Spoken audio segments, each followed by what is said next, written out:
Hi everyone, we're going to be talking about making rubrics on Google. They are great. You should use them. Your life will be so much easier. So you assign, right now I'm in the assignment tab. I have created my assignment.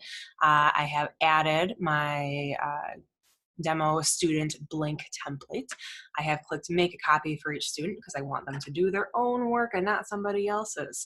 And then if you look in the bottom right corner, you will see that there is this little rubric button. We're going to go ahead and click on create a rubric. Later on, once you have done this a whole bunch, you'll be able to reuse your rubrics, but right now we're going to hit create. And you can go ahead and take a look at this tab. The first time I did this, I was a little bit confused. I found it not super intuitive, so don't be afraid to mess around. Remember, you can delete things if you need to. However, once you have started grading using a rubric, you cannot change it. So please make sure it is what you want before you roll it out to students. So we have our descending here. You can have ascending, however you want your point totals to roll. So maybe my first criterion title is introduction. Okay. So maybe my first level of points, I like to go from highest to lowest. So I'm going to start with a 4 as my highest. That is going to be my proficient or advanced maybe. And then you'll see here that you can put your description. This is where you're going to add little details like a good topic sentence, it has a nice summary of the content, whatever you want here. Then there's this little plus. You can add it to either side. And that just adds you, allows you to add the next box, right? So like a 3. Then my level title might be something like proficient. And you can just keep on trucking with these, right? So the next one will be 2 points and then 1 point. As I am changing the point levels, you will notice that the assignment points also change for you automatically, which is great. Let's say that I feel good about my introduction section, and now I want to talk about my claim that I'm creating. You can add a criterion, and then you can type in claim, and then you just do the same thing, right? So you're going to have your number of points. It doesn't have to be 4 points. It could be different for different criterion. So I'll find maybe this section I find super important, so I want my best level to be 10 points. Then I want the next one to be 8 points, and so on. So you can keep populating this however you like. Once you have this set up the way that you like, you can hit this save button up on the top. If you think you have made a hot mess of everything, you can go here to these 3 dots and click delete and just start over from scratch. And then remember, you can get rid of a criterion as you are creating them. So if I don't like my claim, I thought all of these were just terrible, you can click the little 3 dots here and then you can delete it. However, if you really like it, you can duplicate it and just make some minor modifications, or you can move it up or down depending on how you want your rubric to look. So let's click save. All right, and then at this point, you'll see, again, it has brought me back to my original assignment I am in the process of creating. And it has now, instead of the like plus rubric button here, it just has something that you could click on. So I could click on this and I could check out what it is. Normally here, there will be words, right? Because typically you'll want your students to be able to like see what the criteria are. Your students will be able to see the rubrics before they have turned in their assignments. So these are really nice ways for us to make sure that students know expectations, especially since we will not be seeing them in person as often as we would like.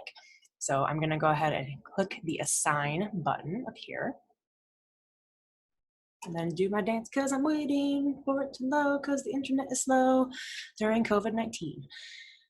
Then you can go to the assignment, so my UV lab. And again, look, there it is. So you can see what rubric you have attached. You can view assignment, do whatever you gotta do. Let's pretend I want to grade this though. So I would go to my assigned tab. Then I'm gonna go ahead and click on one of the students' names to open the assignment. And then lo and behold, on the right-hand side, there is the rubric I have created.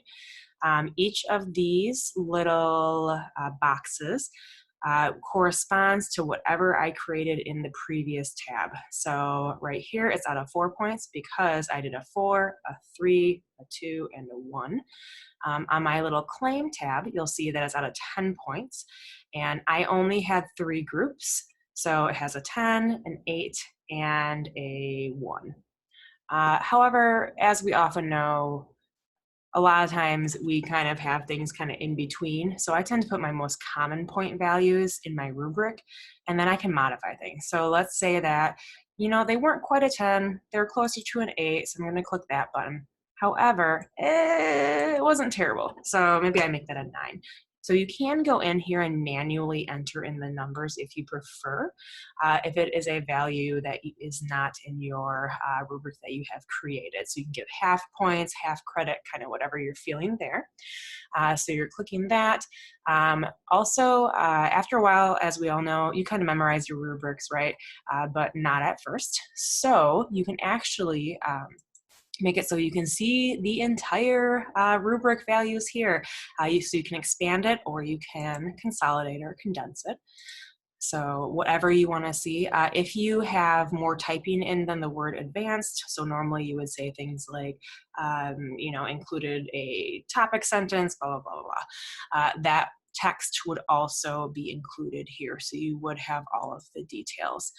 And I like this because it's really easy. You can scroll through your document on the left over here.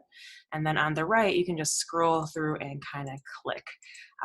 This is, of course, something that is best done with a mouse, because you're going to have a little rolly thing there, so that it makes it a little faster. I'm sure there's a fancy name. Is it a wheel? It might be a wheel. So that's the moral of the story. It auto adds up, will total the grade for you. So that's pretty neat. So you can change your points or whatever. And then once you have populated that, you can just click on to the next student and just keep on trucking. You will want to, so you'll notice here that says out of 40 versus 14. If I were to go back and actually make this assignment out of 14, which is what my rubric is, it will update the point value. And then after that, it will automatically figure this out for me, because Google is smart and wonderful. So now if I click on this and I say, hey, there's 3 points and there's 8 points, you'll notice that it has auto-populated that. It's automatically up here. It's great. And then when I go back to my tab where I look at for grading,